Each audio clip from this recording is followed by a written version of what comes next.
Gestos Erróneos cuenta con el apoyo de Área de Cultura de la UNICEN. Creamos con arte. Hacemos cultura. Ediciones del Chapaleofú. Librería La Bullanga y la Secretaría de Investigación y Posgrado de la Facultad de Arte de la UNICEN.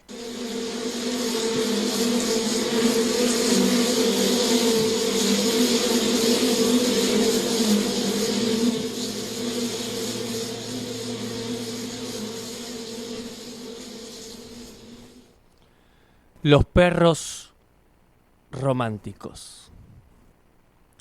En aquel tiempo yo tenía 20 años y estaba loco. Había perdido un país, pero había ganado un sueño. Y si tenía ese sueño, lo demás no importaba. Ni trabajar, ni rezar, ni estudiar en la madrugada junto a los perros románticos. Y el sueño vivía en el vacío de mi espíritu. Una habitación de madera, en penumbras, en uno de los pulmones del trópico. Y a veces me volvía dentro de mí y visitaba el sueño, estatua eternizada en pensamientos líquidos. Un gusano blanco retorciéndose en el amor. Un amor desbocado. Un sueño dentro de otro sueño. Y la pesadilla me decía: crecerás. Dejarás atrás las imágenes del dolor y del laberinto y olvidarás. Pero en aquel tiempo, crecer hubiera sido un crimen. Estoy aquí, dije, con los perros románticos, y aquí me voy a quedar. Mi derecho vital a ser un monstruo. A las 5 me harté, pero a las 6 te vi. Apostaría todo a la transformación. La palabra bardo se me aparecía por las paredes sin revocar. Cuando los muertos se divierten. Siempre es el miedo de ser nosotros lo que nos lleva delante del espejo. Ni sentiría vergüenza del error o del deseo, que a veces son lo mismo. Bienvenidos, bienvenidas, bienvenides a Gestos Erróneos. Y les damos la bienvenida a este capítulo número 55 de Gestos Erróneos, acá por Radio Magma, la 92.1 desde la ciudad de Tandil, o por www.radiomagma.com.ar para todo el mundo. Antes de comenzar voy a presentar a quienes llevamos adelante este programa. Mi nombre es Darío Ledesma, me dicen Palito.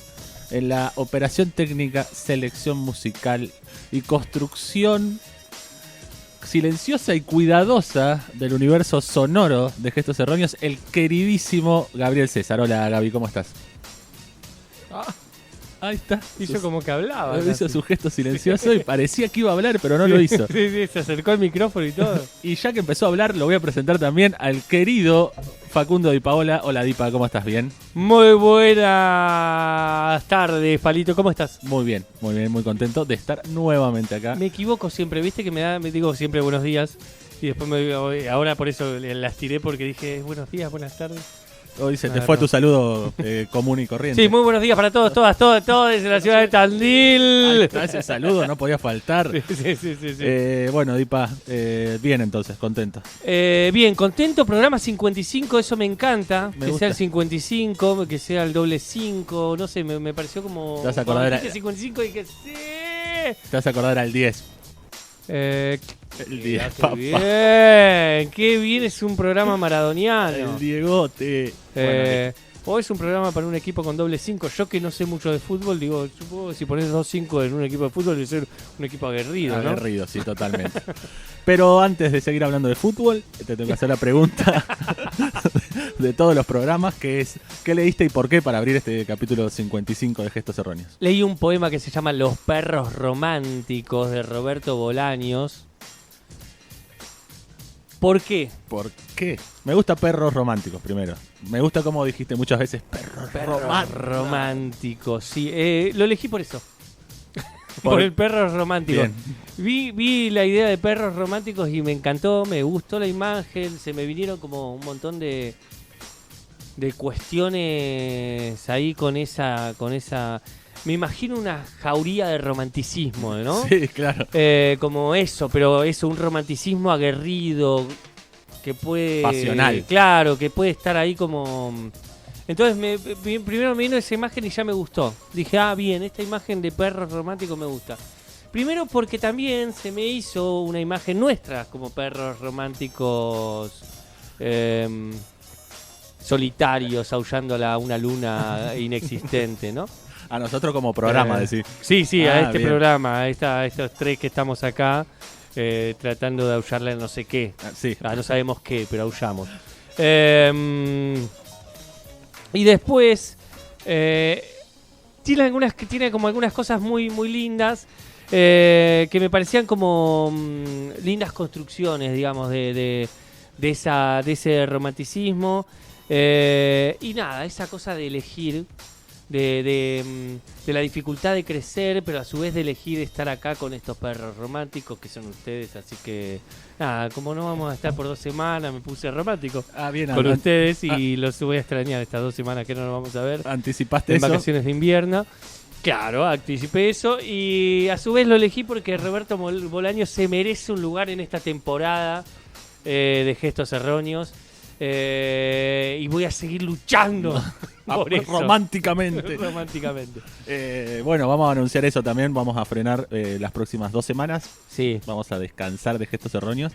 En realidad también vamos a pensar algunas cosas. Para siempre parar la pelota. Ya que hablábamos del 10, parar la pelota siempre ayuda. Así que vamos a frenar. Estamos trabajando también en muchas cosas con respecto al programa. No es que esto se frena, sino que nosotros seguimos laburando en un montón de cositas muy interesantes que van a suceder.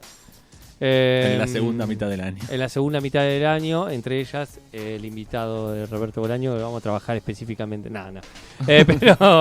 Pero sí, pero estamos trabajando en muchas cosas alrededor del programa. Así que nada, como se vienen cosas muy lindas, también necesitamos una pausita y nos viene bien pausarnos en las vacaciones de invierno, ¿no? Así que si quieren saber qué va a pasar en la segunda mitad del año, se pueden sumar a nuestro Instagram, Gestos Erróneos. Por ahí también se pueden comunicar con nosotros, nos pueden escribir, contar desde dónde nos están escuchando, cómo. Ahí en el link de nuestra biografía pueden ir a acceder a un montón de botoncitos que los llevan al perfil de Spotify, donde pueden escuchar todos los capítulos de Gestos Erróneos, al de Miss Club, que también ahí están alojados todos los capítulos. Hay un link que te lleva a Cafecito por si querés hacer un aporte para este programa, para sostenerlo, para ayudarnos a seguir haciéndolo. Aporten porque no volvemos, No volvemos no nada. Volvemos. Si no aportan, si no hay por lo menos 10 cafecitos, no volvemos. No volvemos ni en pedo. No. Se pueden comunicar también con nosotros a través del teléfono de la radio, que es 2494-640202, o lo pueden hacer a través de una carta.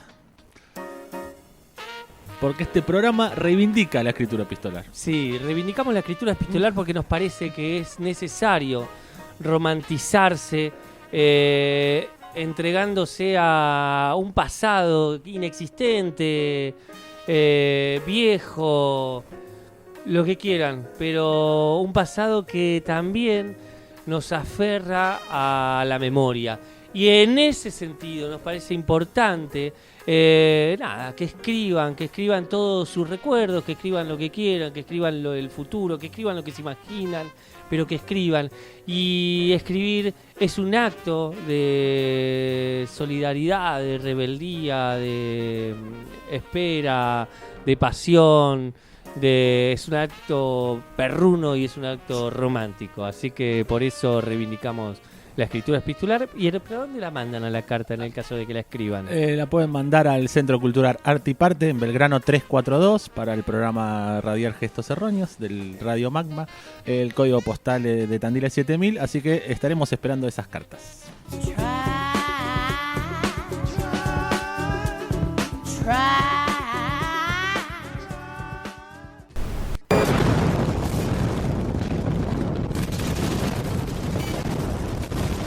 Gestos Erróneos, una trinchera literaria contra los operadores del olvido. Fortuna. Por años, disfrutar del error y de su enmienda. Haber podido hablar, caminar libre, no existir mutilada, no entrar, o sí, en iglesias, leer, oír la música querida, ser en la noche un ser como en el día, no ser casada en un negocio, medida en cabras, sufrir gobierno de parientes o legal lapidación, no desfilar ya nunca y no admitir palabras que pongan en la sangre limaduras de hierro, descubrir por ti misma otro ser no previsto en el puente de la mirada, ser humano y mujer, ni más ni menos.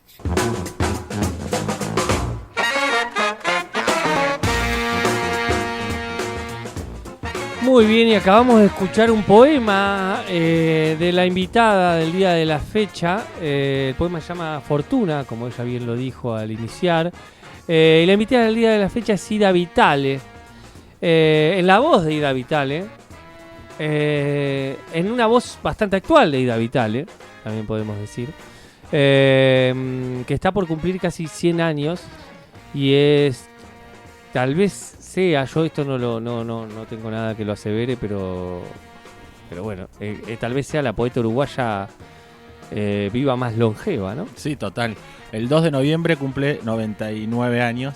En este momento tenía 98. Así que Exacto, incluso lo voy a decir, lo voy a confesar, cuando fue como la invitada, yo conocía muy pocas cosas de Ida, y cuando la empecé a googlear dije, bueno, esta señora que falleció. Y después descubrí que no había fallecido. Y fue como, bueno, les tiré la vida. Así que probablemente si viva hasta los 102, 103 es mi responsabilidad. Bien. Ida Vitale es uruguaya, como decías. Recién escuchamos Fortuna, que es uno de sus poemas que más circulan, o por lo menos yo en los lugares que pude entrar, de diferentes páginas. Uno de los primeros poemas que aparecen es este, digamos. Tiene como una mirada también feminista el poema, o por lo menos es la lectura que uno puede hacer esa lectura, puede hacer esa lectura, capaz que no fue esa su búsqueda. Me gustó mucho que dice otro ser, encontrar otro ser en el puente de la mirada. Esto que hablamos siempre de que la poesía a veces dice cosas que no podemos poner en palabras. Y cuántas veces nos pasó esto de ver a alguien y cuando realmente haces contacto con la mirada de esa persona, descubrís que hay un ser ahí diferente, que por ahí no habías prestado atención. Un montón de cosas se ven, claro, cuando haces ese contacto. Qué totalmente. Lindo. Ida está muy grande, como hablábamos recién, y entre el 2009 y el 2018 recibió el premio Octavio Paz, el premio Alfonso Reyes, el premio Reina Sofía, el premio Internacional de Poesía Federico García Lorca, el premio Max Jacob y el premio Cervantes en el 2018, que es como el premio más importante. Me animaría a decir que todos pensaron, che, se va a morir a Vital, le damos los premios. Sí, incluso ella hace chistes en alguna entrevista diciendo, sí, están buenos los reconocimientos, pero creo que me lo están dando porque me estoy por morir. Y ese humor también lo marcábamos hoy, de que, bueno, saqué este libro, la otra vez presentaba un libro y era como, bueno, estoy sacando este libro, que es muy probable que sea el último. Claro. Y hace todo el tiempo ese chiste de que, bueno, ya está, se está por terminar.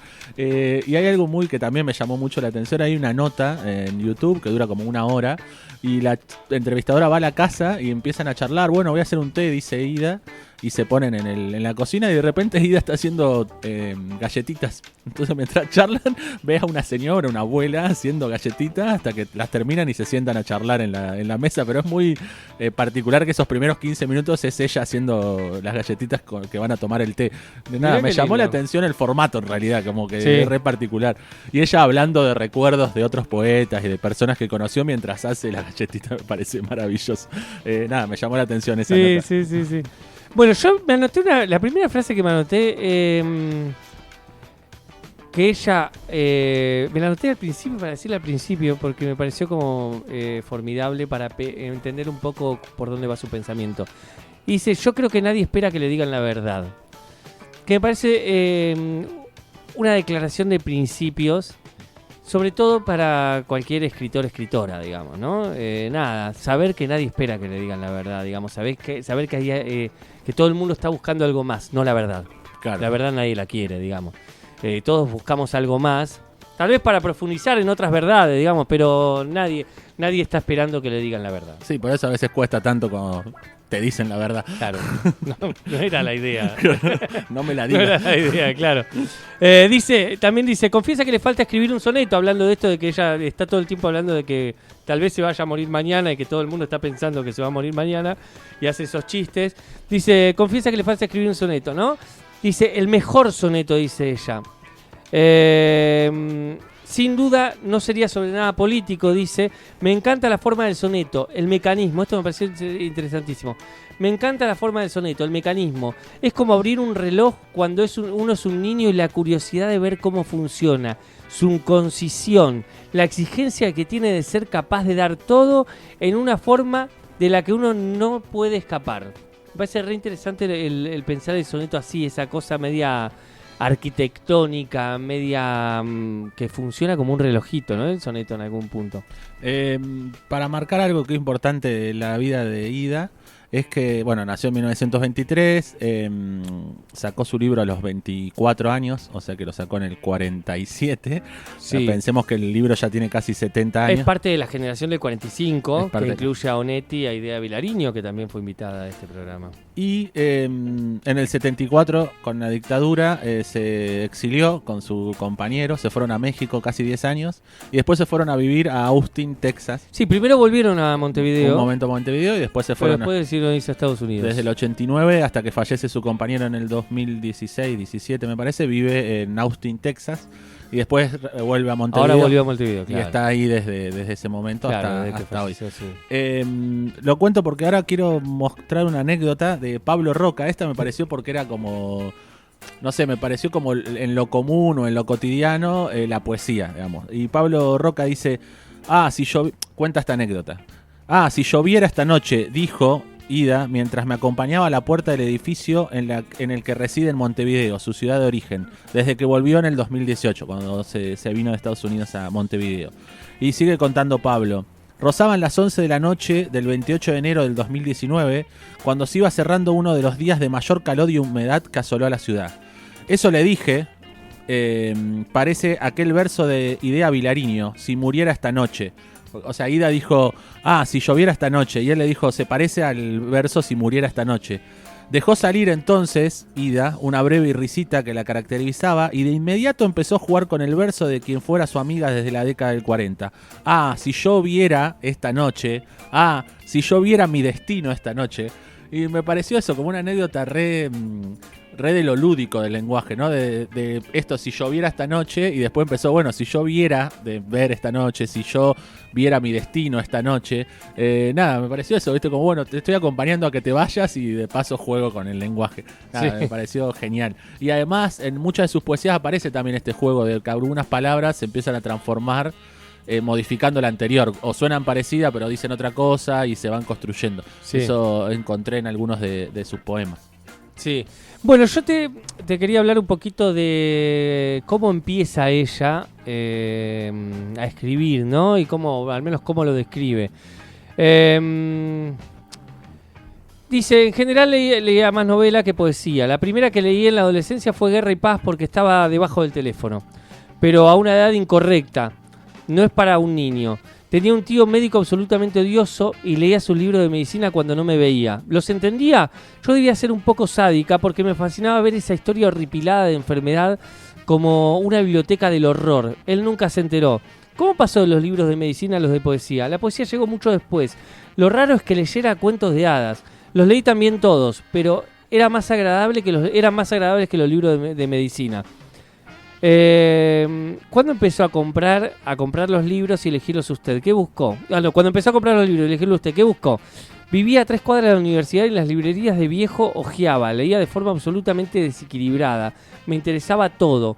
En una época tenía que terminar un libro antes de acostarme. Esa lectora voraz, le preguntan después, ¿a qué edad escribiste tus primeros poemas? ¿Recuerdas cómo eran? Le preguntan. Tendría 14 o 15 años. La poesía inteligible para mí no era lo más abundante en casa. Recuerdo a Carducci, Manzoni, D'Annunzio. Había leído a Delmira Agustini y a Juana de Ibarburu. Me llegó Poe, traducido, y me fascinó. Escribí algo lleno de carámbanos y nieve y algún trineo. Todas cosas nunca vistas. Es re interesante eso que pasa a veces, como cuando nos llegan cosas que no nos pertenecen en el territorio, pero que a su vez uno tiene que escribir sobre eso porque parece que es mejor o está, no sé, o está más lleno de literatura, no sé. Durante una semana corregía, pasaba en limpio, esa actividad me tenía encantada. Luego lo rompí prudentemente. Pero en realidad, antes, en el 6º año de la escuela, nos habían dictado un poema de Gabriela Mistral. Y esta anécdota ella la cuenta mucho, esta del poema de Gabriela Mistral, y me parece súper interesante lo que le pasó. Sí, aparece en un montón de lugares, la cuenta sí, muchísimo. La cuenta de diferentes maneras, pero siempre más o menos lo mismo. En el 6º año de la escuela nos habían dictado un poema de Gabriela Mistral. Por ser breve, la maestra lo creyó sencillo. No lo explicó y yo no entendí nada. Todo me parecía muy vago, pero no sabía cómo preguntar lo que no entendía. Un año después seguía dándole vueltas, siempre intrigada. Empecé a entrever un escenario, alguien que sufría y hablaba de su dolor. Vi el poema como un espacio de misterio que la paciencia podía aclarar, a solas. Una provocación mediante la cual algo importante surgía, me enriquecía. Y así empezó mi interés por algo cuyas reglas todavía ignoraba. Me parece como súper lindo, digamos, todo este recorrido de lectura de esto, de lo otro, de los libros de medicina, de esto, de lo otro. Pero ese momento donde hay algo del poema que a ella ya la intervino de otra manera. Y bueno, ese es su ingreso a la poesía, ¿no? De alguna manera. Sí, voy a sumar dos cosas, lo de la lectura, esto que cuenta de que encontraba el libro, creo que Guerra y Paz. O, sí, La Guerra y la Paz abajo del teléfono. Abajo del teléfono era que su tía le habían encomendado como tarea todas las semanas que ella los sábados tenía que limpiar la biblioteca donde estaba el teléfono. Entonces todos los sábados ella tenía que acercarse a esa biblioteca y limpiarla, ordenarla toda. Entonces ella cree que era una manera de que ella estuviera en contacto con los libros. Y ahí empezó a ver algunos libros que había ahí, algunos estaban en francés, otros en italiano, y que ese fue medio su contacto primeramente con los libros. Y después encima también me llamó mucho la atención que cuenta que los 30 años que estuvo en Austin, en Texas, de las cosas que más extraña son algunos amigos, pero sobre todo que a 2 cuadras de donde vivía había una biblioteca muy grande y que ella iba a buscar siempre libros ahí. Y que encima le pasaba que la bibliotecaria estaba tan comprometida con su laburo en esa biblioteca que cuando no había un libro le pedía perdón y decía yo lo voy a conseguir para la próxima semana, y trataban de conseguir el libro. Entonces eso la mantuvo muy activa en la lectura. Es traductora también, sí, hay que marcarlo. Iba a decir eso, sí. Que cuenta mucho sobre la traducción del francés al español y demás. Incluso ella cuenta esto de que a veces traducía solamente porque quería escribir alguna nota para el diario y traducía algunos poemas. Incluso marca que tradujo a algunos autores y autoras antes de que se terminara de traducir toda su obra y se pudiera presentar, traducía algún que otro poema. Yo quería también traer sobre... Alguien le pregunta qué intenta conseguir con la poesía, o acaso es buscar capturar un instante, le comentan. Y ella dice, sí, o al menos trata, una de las tareas importantes de la poesía, aunque no sea consciente, es rescatar el pasado. Esto de que hemos hablado tantas veces de la memoria, de la construcción de la memoria. Bueno, ella dice, hay que rescatar el pasado. Al futuro lo podemos imaginar, pero al pasado es algo que tiende a perderse y que puede tener un ancla en la poesía, en la palabra. Además es una manera de escarbar en lo que no conocemos de nosotros mismos. Si no, todo sería muy lógico y muy explicable. A veces es muy curioso reencontrar un cuaderno con ideas anotadas, con algún verso. ¿Por qué es esto? ¿Qué quise decir? ¿De dónde viene esto? Nada, me pareció eso, pensar la poesía como algo, la escritura ya aparece como una creación para sostener en la memoria, digamos, que no esté todo en la memoria, sino que se pueda escribir, pero también esto de poder regresar y encontrar qué quise decir o qué quiso decir alguien sobre ese momento.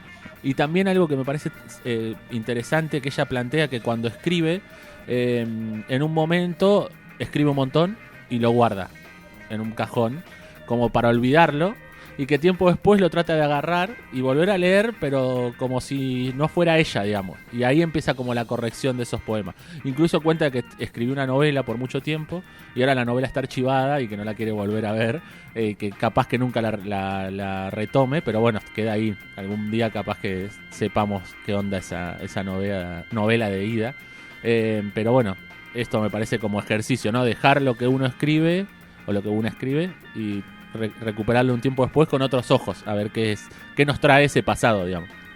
Sí, después te voy a contar algo sobre eso, de dónde ella saca también esa idea, y un poquito, ella habla de sus maestros, así que después te voy a contar un poquito de eso, pero ahora vamos a escuchar de vuelta a nuestra invitada. Dale. Aclimatación. Primero te retraes, te agostas. Pierdes alma en lo seco, en lo que no comprendes. Intentas llegar al agua de la vida, alumbrar una membrana mínima, una hoja pequeña. No soñar flores. El aire te sofoca. Sientes la arena reinar en la mañana. Morir lo verde. Subir árido oro. Pero, y aún sin ella saberlo, desde algún borde una voz compadece, te moja, breve, dichosamente, como cuando rozas una rama de pino baja, ya concluida la lluvia. Entonces, contra lo sordo, te levantas en música, contra lo árido, manas.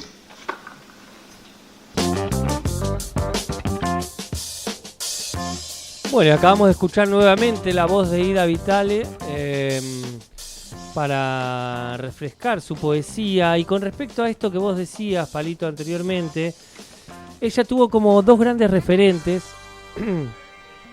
o por lo menos ella cuenta que dos grandes referentes que tuvo en la poesía fueron Juan Ramón Jiménez y José Bergamín. Juan Ramón Jiménez es, para quienes les suena de alguna manera, tal vez les suene porque es el escritor de Platero y yo. Un libro que no sé, por lo menos a nuestra generación, hoy no creo que ya se dé, pero a nuestra generación nos lo instalaron como si fuera bueno, eso es parte de la gran literatura, pero bueno, no a mí me acuerdo que me aburrí un montón. Lo voy a decir así.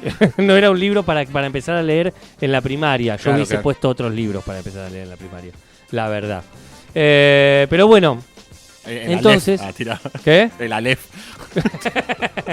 No, tampoco. No, ya lo sé. Pero bueno, para incentivar la lectura me parece que no es un gran libro. Entonces, José Bergamín estuvo exiliado en Uruguay tras la Guerra Civil. Se exilia en Uruguay, fue uno de sus primeros profesores en la Facultad de Humanidades de Montevideo. Una persona muy generosa, recuerda, y ella admiraba también a Juan Ramón Jiménez, a quien dice que le sentaba muy mal que le dijeran que era un poeta tierno. Entonces, el autor de Juan Ramón Jiménez le dijo algo que ella no va a olvidar nunca, y es que en relación a esto que vos decías anteriormente. Le dice Juan Ramón Jiménez, lo mejor que se puede hacer es escribir y guardar en un cajón y sacarlo con el tiempo. Me hablaba de no olvidar nunca la objetividad, la autocrítica, y yo lo hago, lo guardo todo hasta olvidarlo, digamos. Esa idea de olvidar, ella dice que le viene de charlas con Juan Ramón Jiménez. Y después, bueno, después entre sus maestros anónimos, ella cuenta también que en Montevideo en la infancia una profesora le hacía imitar estilos de poetas. Me encanta. Y todos los meses un poeta nuevo. Y dice, así nos hacía imitar el estilo de Azorín, de Gabriel Miró, de Ortega o de Rafael Baret. Cada mes un autor distinto, era una buena práctica. Te obligaba a mirar todo de modo diferente. Bueno, y después habla de que José Bergamín fue un gran maestro y eso. Pero después quería contar otra anécdota que me parece como súper linda también de aquellos momentos de Ida Vitale. Que dice, ahora se cumplirían 73 años creo de la publicación de su primer libro, ¿no? Sí. Ella dice sobre su primer libro, yo no confío demasiado en mi palabra y no confío en la convicción de haber escrito un buen poema.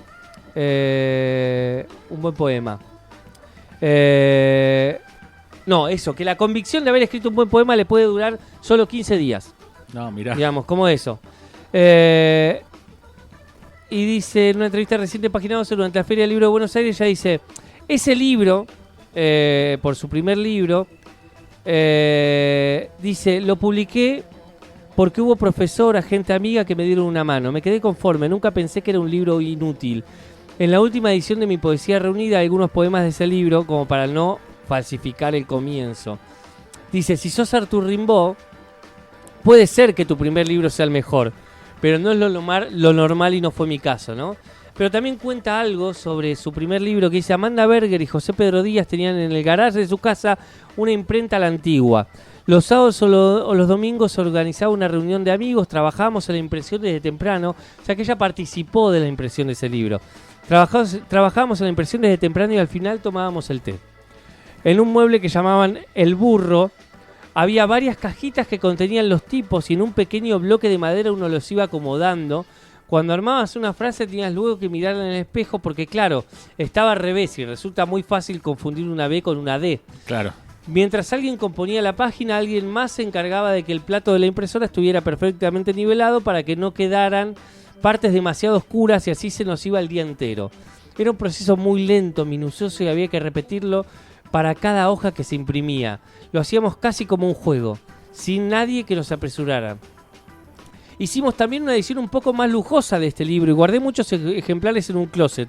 Pasó el tiempo y a ese closet fue a dar una damajuana llena de chantilly y ahí estuvieron durante años los libros abajo, el vino arriba, hasta que en algún momento la damajuanita se rajó y los libros quedaron todos manchados. Creo que fue mucho más lamentada la pérdida de esa damajuana. Dice, bueno, en ese humor del que hablábamos al principio, digamos. Pero me pareció re simpático esto, porque claro, son 70 y pico atrás de ese primer libro y esto de participar de esa edición, como hoy editan muchos de manera independiente, digamos, eso, que ella esté participando de esa acomode de las letritas y eso. Y ha pasado con muchos invitados que esto de no querer su primer libro, ¿viste? Sí. Como es que es súper recurrente la postura de no querer el primer libro que salió de cada uno. Debe ser difícil. A los 99, querer un libro que escribiste a los 20 y pico, sí, debe ser complejo. Pasaron muchos años. Voy a empezar por esto, que me parece que está bueno. Alguien le pregunta: en Pensamientos Propios escribiste que la poesía busca sacar de su abismo ciertas palabras que pueden constituir el tejido de cicatrización en el que todos andamos sin saberlo. Va de vuelta. Sí. La poesía busca sacar de su abismo ciertas palabras que puedan constituir el tejido de cicatrización en el que todos andamos sin saberlo. Y el entrevistador le dice: similar a lo que Platón decía de la filosofía, no un saber abstracto ni una disciplina de especulación para iniciados, sino de curación. Y ella le dice: muchas veces un poema nace sin una finalidad definida, pero sí de una necesidad, sin la cual no es admisible. Los poemas nacen de una necesidad, para Ida Vitale. Esa necesidad puede deberse a una debilidad o a una fractura nuestra que busca en la escritura un auxilio, un fortalecimiento. Esa curación que Platón intuía. En cuanto a las palabras, no todas tienen la misma fortuna. Algunas empobrecen por desuso o vulgarización. Pero una coherente aproximación inusual a otras o el recurso de su etimología puede restañar esa pérdida. Ellas nos retribuyen, nos dan el auxilio que buscamos en la escritura y a la vez un estilo, supongo.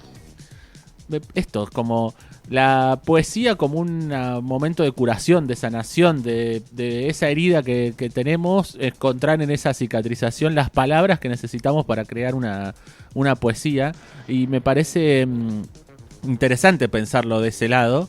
De todas maneras, también cuando lo pensaba hoy, lo ponía para traerlo, recordaba un fragmento de uno de los programas de Dolina en el que habla de, bueno, hay un montón de gente también que busca estar mal para ver si eso mejora sus versos, y él dice que en realidad eso no se puede, digamos, digamos, ningún dolor te va a mejorar los versos, sino que es de lo genuino, digamos, del dolor genuino, buscar en realidad el recuerdo del dolor, dice él. Del recuerdo del dolor una puede escribir una poesía o encontrar las palabras justas que te ayuden a entender esa cicatrización. Nada, me pareció interesante pensarlo como un lugar de curación. Sí, también, sí. A mí lo que me pasaba con eso, yo también lo había agarrado, porque me parecía interesante. También me pasaba que se puede poner en discusión, digamos. Sí, obvio, como todo. Ahora que lo citás a Dolina, digamos, me acordaba de que Dolina también, que acá lo nombró recién Ida Vitale a Rimbaud. Digamos que Dolina también decía algo de... Hay gente que cree que hay que drogarse para escribir poesía, como se drogó Rimbaud, o alcoholizarse o lo que sea. Digo, y tampoco es el camino, decía él, digamos, porque tenés que ser Rimbaud para escribir esas poesías. No es la droga la que hace al escritor, digamos. sino que tenés que tener la sensibilidad y la búsqueda de palabras, que lo mismo que con el olor. Y yo no creo yo no soy partidario de que se cure, pero bueno, cada uno vive lo que vive como lo vive, digamos. Por eso a mí la idea de decoración siempre me resulta media difícil de digerir en el arte, digamos. Sí, a mí me llamaba la atención, en realidad también, no de curación, sino que ya habla de cicatrización. Sí, ¿entendés? la cicatrización es linda. Ahí me gusta un poco más, me interesa un poco más, digamos. Esa cita del poema de ella es muy linda. Porque es como, bueno, en realidad ya está. Sí. Ya está curado, digamos. Y en esa cicatriz uno busca las palabras. Busca otra cosa. Lindo, me parece que ahí me interesa un poco más, eso digamos. Es lindo. Por ahí lo expresé mal, pero sí. No, porque me parece que el entrevistador lo lleva para ese lado de la curación y lo lleva por el lado de Platón me parece que ella está hablando de esa cicatrización, que es otro momento. Que es otra cosa, sí, en realidad. Porque si no, sí caemos en me inflijo Claro. dolor para poder después crear poesía o crear algún tipo de arte y no. Sí, o tengo que sufrir. O claro, tengo que estar sufriendo para que funcione y en realidad sí, eso no. es lo que a mí me distancia un poquito, sí. Total. Me gusta que no coincidamos igual, que se genere esa discusión. No podemos estar de acuerdo en todo. No, y de hecho ahora me hiciste acordar de algunas cosas que más, pero bueno, se nos fue un poco el programa. Ella cuenta algunas historias de Borges también que son muy lindas. Y hay una cosa muy interesante, tiene muchas anécdotas, que a mí yo me traje varias, pero una cosa muy interesante que ella fue jurado en unos premios literarios hace poco, y ella cuenta algo que dice algo que es muy interesante. Había libros tremendos de gente que uno nota que tiene en la poesía La Última Esperanza. Cuenta sobre su experiencia en un jurado por el que ya pasó su amigo Octavio Paz. Uno busca lo literario, pero a veces se pone en el alma de quien escribió esos versos y empieza a pensar en el ser humano, no en el escritor. Al final hay que ponerse de nuevo en el frío cargo del lector desinteresado. Dice, otra de las conclusiones de esa experiencia es que los referentes de la poesía están cambiando. Dice, esto es la parte que me interesaba, las alusiones mitológicas se han ido perdiendo. Antes los poetas hablaban de Hércules, ahora hablan de Batman. Vamos, Batman. No digo que eso de una poesía inferior, pero marca una orientación distinta, sobre todo por los mundos que arrastran y lo que uno y otros te permiten entender. Que me parece súper interesante, que es verdad eso de que hoy hay alusiones mucho más populares o pop, digamos, por decirlo de alguna manera, porque Hércules por ahí era popular en algún momento, pero ahora ya no lo es, muchachas y muchaches. Nos parece importante que busquen, traten de encontrar su obra. Obviamente están publicadas sus obras completas. Después de que salió en el 2017 siguió escribiendo, así que probablemente creo que hay otro libro después posterior. Hay mucho material de ella charlando y dando notas en YouTube, pero también encontré muchos podcasts, muchas notas particulares en algunas radios, y en casi todas son muy largas, duran 1 hora y media, así que para escuchar a Ida hay mucho material, así que búsquenla. Y en este año cumple 99 años, así que... Sí, así que si llega a la 100 hacemos un programa especial, la invitamos acá. La traemos a Claro, total. Exploren su obra, traten de escucharla y nos parece que esa es una buena recomendación, porque fíjense todas las charlas y discusiones que nos generó en un ratito, así que imagínense si seguimos explorando su trabajo. Totalmente. Y bueno, para irnos vamos a leer una respuesta que encontró Palito, que dice, le preguntan ¿cuál es el papel de la poesía en el mundo de hoy? Y dice, a veces pienso que ha habido momentos en las religiones, por ejemplo, en los que prima la idea del ocultamiento, del encerrarse, del dejar pasar el viento. De repente la poesía regresa a esa intimidad y a ese refugio. La gente sigue leyendo poesía en sus casas, en sus ámbitos más reducidos. La poesía no puede imponer reglas porque si algo tiene es la libertad. Es la primera en saber que no puede exigir nada. En algunos versos digo que las palabras son nómadas y los malos poemas las vuelven sedentarias. Nos sentábamos en las rocas mirando el mar, embriagados de sol y agua salada. El descenso nos llama como nos llamó el ascenso.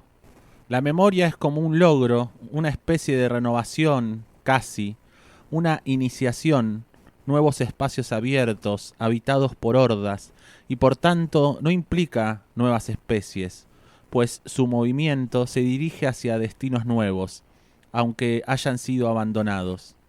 Ninguna derrota se compone solo de derrota, pues el mundo que abre siempre es un lugar hasta entonces insospechado.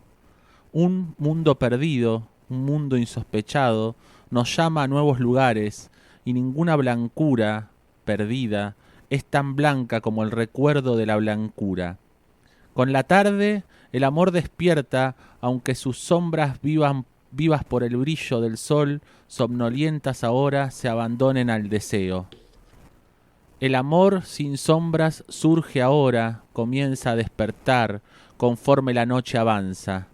El descenso, hecho de desesperanza, sin logros, cae en la cuenta del nuevo despertar, que es el revés de la desesperanza. Así, lo que no logramos, lo negado al amor, lo que hemos perdido antes, se hace descenso, sin fin, indestructible.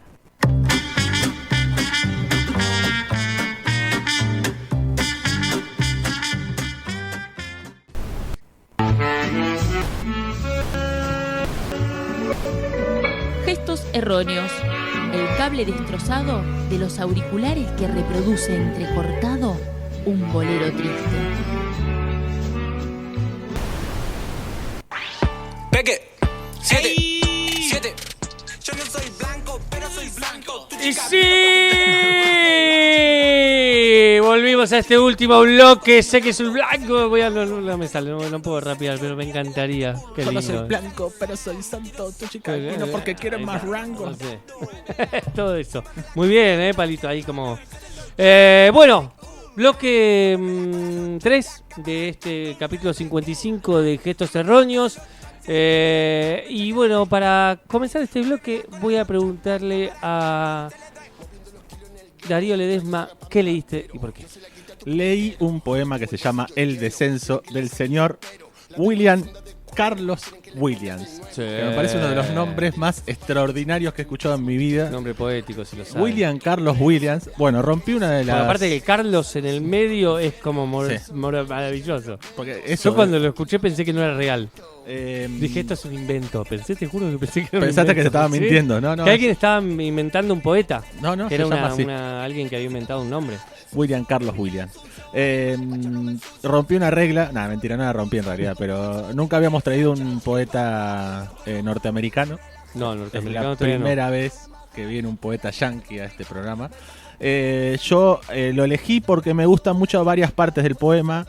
Por ejemplo, este que dice que ninguna derrota se compone solo de derrotas, pues el mundo que abre siempre es un lugar hasta entonces insospechado. Y me pareció eso muy zarpado, Muy porque lindo. es algo que nos pasa mucho cuando pongámosle derrota a lo que cualquiera que esté escuchando o quienes estemos acá consideremos derrota. ¿Y qué pasa después de esa derrota? ¿Cómo se abren lugares insospechados o lugares que nunca pensamos que íbamos a conocer o a explorar? Y también dice un mundo perdido, un mundo insospechado, nos llama a nuevos lugares, y ninguna blancura perdida es tan blanca como el recuerdo de la blancura. Eso también. Sí, total. Como la sensación, por lo menos para él, no sé, yo capaz que no la comparto tanto, pero esto de que la blancura que está perdida es, incluso el recuerdo es más blanco, y a veces nos pasa que algunos recuerdos son más grandes de Siempre lo que el recuerdo realmente... más blanco para Sí. mí. Yo coincido ahí con el poeta. Con él. Yo a William Carlos Williams lo conocí con un poema que, si te parece, lo comparto, que es muy cortito, que dice: esto es solo para decir, y el poema dice: me he comido las cerezas que estaban en la ladera y que seguramente habías apartado para el desayuno. Perdóname, estaban deliciosas, tan dulces y tan heladas. Divino. Hermoso poema. Lo conocí por ahí y después leí varias cosas más. Yo te voy a decir cómo lo conocí. Vamos a recomendar la peli. Dale. La que hablábamos recién. Yo lo conocí por una peli que se llama Patterson. Que si no recuerdo mal está en Netflix. O sea que es accesible en alguna de las plataformas de streaming más populares, si querés. Peliculón. Ahí hay un chofer de colectivo que lee poesía y escribe poesía y lee a William Carlos Williams y está obsesionado con ese poeta. Me encantaría saber, a partir de ahí lo busqué y me re gustaron sus poemas.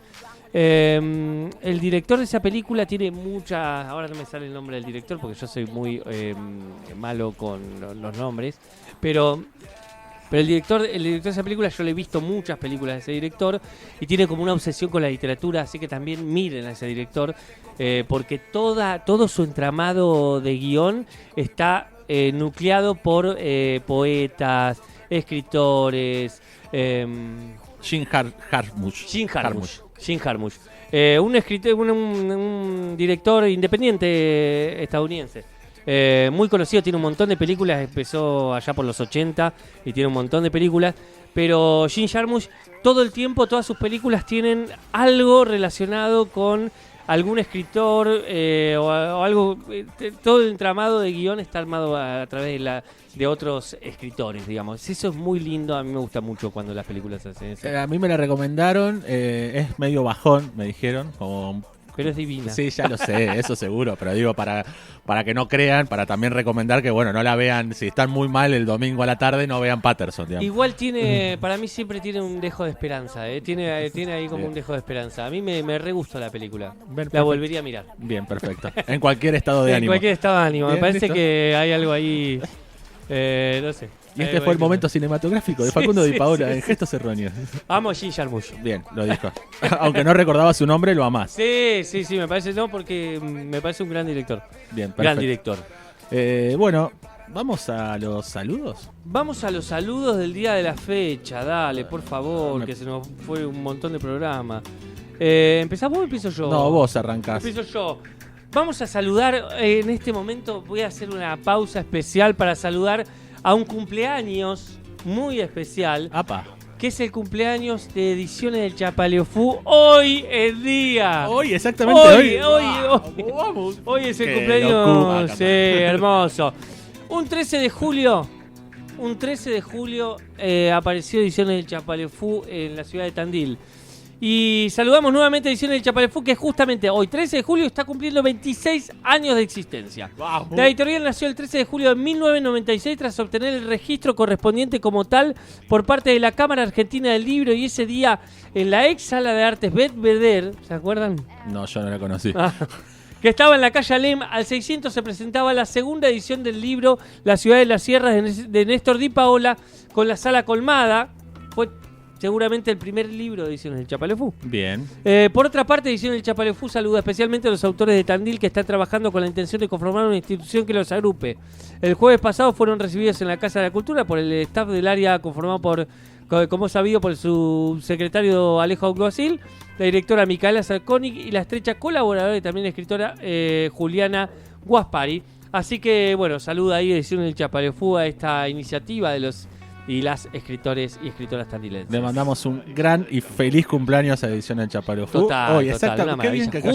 Justo cayó el programa hoy para festejar su cumpleaños. Una maravilla. Así que celebramos desde este programa y le dedicamos este programa a Ediciones del Chapaleofú. Totalmente. Vamos a seguir con los saludos. Le vamos a mandar un gran saludo a Dani y Tati, que llevan adelante la librería La Bullanga, que es una librería de editoriales independientes, autogestivas y cooperativas, libros para imaginar y caminar nuevos mundos. Para conocer los horarios, conocer el catálogo y las actividades, pueden consultar sus redes, aparecen tanto en Instagram como en Facebook como labullanga.librería, o se pueden comunicar al teléfono 2494 60 53 88, o pueden ir a Colón 1479, ahí está la biblioteca, la librería La Bullanga, al lado de la biblioteca Salceda, ahí en la sede del Club Ferro. Yo estuve el otro día paseando un ratito por ahí, cada vez tienen más libros, más hermosos, hay unas cosas maravillosas y súper raras, así que si no saben y tienen ese bloqueo de lectura, acérquense, que ahí les van a saber recomendar y van a poder encontrar con qué seguir. Hay 40% de descuento con la cuenta DNI, tanto los viernes como los sábados, pero además a ese descuento se le puede sumar un 10% de descuento con la palabra clave que tenemos en este programa. Vos vas, la decís y se te suma a ese descuento un 10%. Y la palabra clave de esta semana es... aclimatación. Me encanta cómo decir las palabras, bro. Aclimatación. Ya no me acuerdo por qué le es decimos, uno de los poemas que escuchamos de Ida Vitale. No me acordaba. Así que van, dicen la palabra aclimatación, 10% de descuento. Aparte, qué lindo, porque entras del frío al calor de la librería y decís aclimatación. Sí, o decís, bueno, acá estoy aclimatándome y le guiñás el ojo. Claro. 10%. Y bueno, y te llevas tus libros con descuento. Así que nada, vayan a conocer la Bullanga, a quien no la conoce, y a recorrerla a quien ya la conoce. Y le mandamos un gran saludo a ellos. Gran saludo. ¿verdad? ¿Seguimos con los saludos? Seguimos con los saludos. ¿Quién va?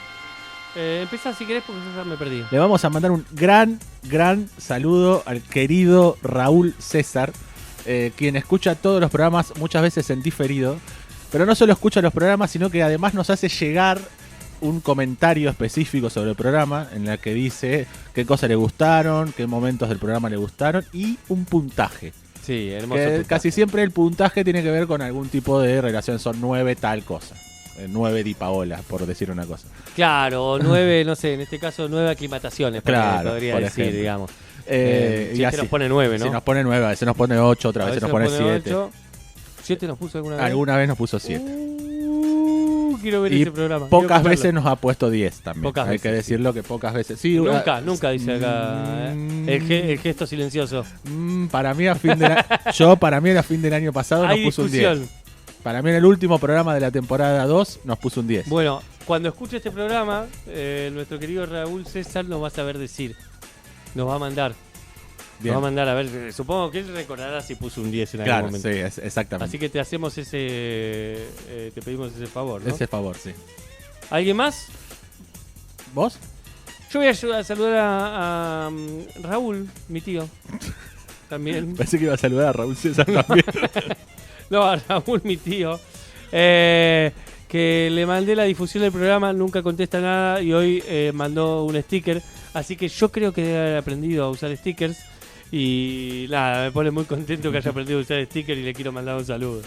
Bueno, me parece un saludazo. Sí. Le voy a mandar un gran saludo a Julieta Oregoni, que es una ilustradora, tatuadora, fotógrafa, realizadora audiovisual de Tandil, que el otro día junto con Candela Rimoldi, que es parte de No Somos Influencers, sacaron un video de una serie que se llama Hábitat, y en el video Cande baila y representa un tema de Rosario Blefari, pero en una versión de Lucy Patané, que la pasamos cuando abordamos a Rosario Blefari acá.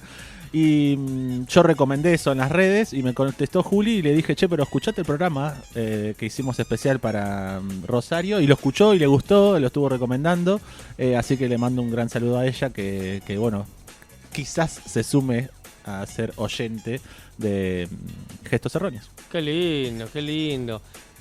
Tengo otro saludo que acaba de entrar y me encanta porque entró con sticker también, entonces es como hermoso. Ahora quiero que nos manden sticker quienes nos saludan. Le vamos a mandar un saludo a Almendra, que dice, les mando un saludo, los estoy escuchando, y manda un sticker muy hermoso de un gatito con un girasol. En realidad es un gatito con un pijama de gatito y con un girasol en la mano. Me parece hermosísimo este sticker, ya me lo estoy guardando. Gatito con pijama de gatito me parece como... ¿Para cuándo el Dipa con pijama del Dipa? ¡Ay, qué lindo! Sería hermoso, ¿o no? Ay, por favor, me encanta. Y le vamos a mandar por último, porque ya nos está sacando del aire el querido Gabriel César, le vamos a mandar un gran saludo al Dano, que nos está escuchando, que además es parte de Radio Magma, y este fin de semana, junto con un equipo súper gigante, estuvieron llevando adelante el Volcancito, esta feria gráfica, que nos convocó aquí en Radio Magma. Estuvo muy zarpado, estuvo muy bien toda la feria, la verdad que fue un momento para conocer, ver, recorrer, comprar cosas de artistas de esta ciudad. No solo eso, sino que además estuvimos haciendo radio y estuvimos haciendo unos cambios ahí. A mí me tocó estar con otros compañeros de la radio y compartir un momento ahí de entrevistas y de charlas, y que no seas vos, Dipa, el que tenga enfrente. Y hermoso, eso estuvo bueno. Me puso lindo. Y aparte cuando llegué yo, vos me dijiste, listo, quedate vos, te fuiste, claro, te tomaste el palo, me quedé yo ahí con Agus, Cami, Nelson, hermoso, estuvo divino. Así que nada, estamos muy contentes de haber participado de esa feria gráfica este fin de semana. Quiero más de esos intercambios radiofónicos, ¿no? Sí, esos me crossover. Estuvo lindo. Así que nada, le mandamos un gran saludo al Dano, que nos está escuchando. Un gran saludo al Dano. Y yo por último, como no vamos a estar estas próximas 2 semanas, como dijimos, va a haber Gestos Erróneos, repeticiones de Gestos Erróneos, pero no vamos a estar en vivo. Pero quiero comunicarles que estamos abriendo una nueva sala teatral en la ciudad de Tandil, en un gran esfuerzo de producción que hemos hecho. No, pero estamos abrir una nueva sala en una cooperativa que se llama Sueños en Barrilete, que queda en Garibaldi 540. Va a ser la primera sala dedicada específicamente a teatro y artes para las infancias, porque estamos también pensando en nuestras infancias y pensando que nuestras infancias, que el trabajo en las infancias puede generar realmente un mundo nuevo, un mundo mucho más justo y mucho más feliz que el que tenemos a veces. Entonces nos interesa trabajar las infancias desde ese lugar, desde el pensamiento cooperativo, desde la economía popular. Así que estamos inaugurando esta sala el sábado 23 con un festival de teatro para bebés y para infancias. Para bebés. Así que sí, todas las obras del 23 al 28 de julio van a ser dedicadas a niños, niñas, niñes que tengan entre 0 y 5 años. Es una locura. Y la última, de 4 a 10, ya un poquito más, para un poquito más grandes, pero entre 0 y 5 años casi todas las obras están orientadas a pensar y a trabajar el teatro para bebés y estas primeras infancias. Así que nada, hermoso, los esperamos ahí. Las entradas están súper económicas. Los bebés, las bebés no pagan, digamos, porque la importancia es que puedan ir. O sea, si alguien quiere ir con 3 niñes, esos 3 niñes no pagan. Bien, perfecto. Así que nada, hermoso, porque la idea es que porque pensamos otra economía y queremos que la gente pueda acceder realmente y que no sea privativo para un montón de gente. Así que vamos con esa. Felicitaciones para vos y para todo el equipo que... Muchas gracias. Y la sala teatral se llama La Línea. La Línea. Así que nos pueden seguir en Instagram, en La Línea Teatro. Así que así estamos en Instagram. Nada, felicitaciones a vos y a todo el equipo que lo llevó adelante, que es conocido y es amigo de la casa. Así que un gran abrazo. Nos vamos de este capítulo 55 de Gestos Erróneos, que fue llevado adelante por Facundo Di Paola, por mí que soy Darío Ledesma, me dicen Palito, en la operación técnica y selección musical Gabriel César, y nos vamos como siempre hasta dentro de 2 semanas, escuchando a la invitada del día de hoy, a Ida Vitale. Bueno, hojas naturales. Arrastro por los cambios un lápiz, una hoja, tan solo de papel, que quisiera como de árbol vivaz y renaciente, que destilase savia y no inútil tristeza, y no fragilidad, disoluciones. Una hoja que fuese alucinada, autónoma, capaz de iluminarme, llevándome al pasado por una ruta honesta, abiertas las paredes, cegadas y limpia la historia verdadera de las pintarrajeadas artimañas que triunfan. Hoja y lápiz para un oído limpio, curioso y desconfiado.